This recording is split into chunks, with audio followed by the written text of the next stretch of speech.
तर दुसरीकडे नीलम गोऱ्हे या खरातला भेटल्याचा आरोप तृप्ती देसाईंनी केला होता आणि हे आरोप आता नीलम गोऱ्हेंनी फेटाळलेत। मोंदू खरातला नाशिकच्या हॉटेलमध्ये भेटले नाही असं नीलम गोऱ्हे म्हणाल्यात। गर्दीत कुणी भेटलं असेल तर मला माहिती नाही असंही नीलम गोऱ्हे यांनी स्पष्ट केलंय। दरम्यान मंत्रिपदासाठी नीलम गोऱ्हे खरातला भेटल्याचा आरोप तृप्ती देसाईंनी केला होता।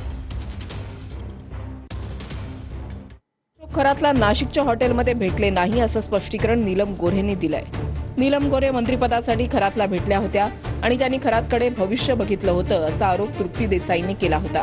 नाशिक येथील एक्सप्रेस इन हॉटेलमध्ये मी खरात नावाच्या व्यक्तीला 6-7 वर्षांपूर्वी किंवा अन्य कोणत्याही कारणासाठी भेटले या वृत्ताचा मी स्पष्टपणे आणि निसंदिग्धपणे इन्कार करते। नाशिकला मी 50 वेळा 60 वेळा गेले असेल, तिथे गर्दीत कोण आला असेल नसेल आला मला त्याच्यामध्ये काहीच सांगता येणार नाहीये, कारण कुणी 5 दशकांची आठवण काढून प्रत्येक सांगू शकत नसतो।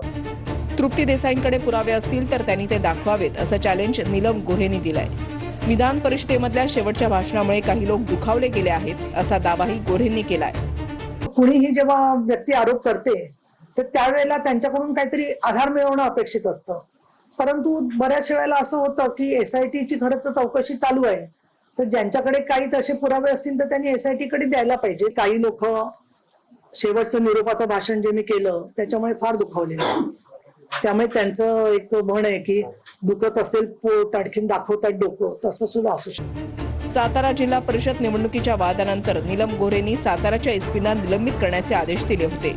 त्या वादावर आता बोलायचं नाही असं गोऱ्हे म्हणाल्यात। मी पीठासीन अधिकारी आहे, मी चेअरवरून दिलेले जे निर्णय असतात त्याच्यावर मी तुमच्या समोर भाष्य करणं म्हणजे तुमचं ते माध्यमांचं म्हणून स्वातंत्र्य असलं तरी मी बेजबाबदार व्यक्ती नाहीये, म्हणून no comment on my side, माझी काही प्रतिक्रिया नाही आहे।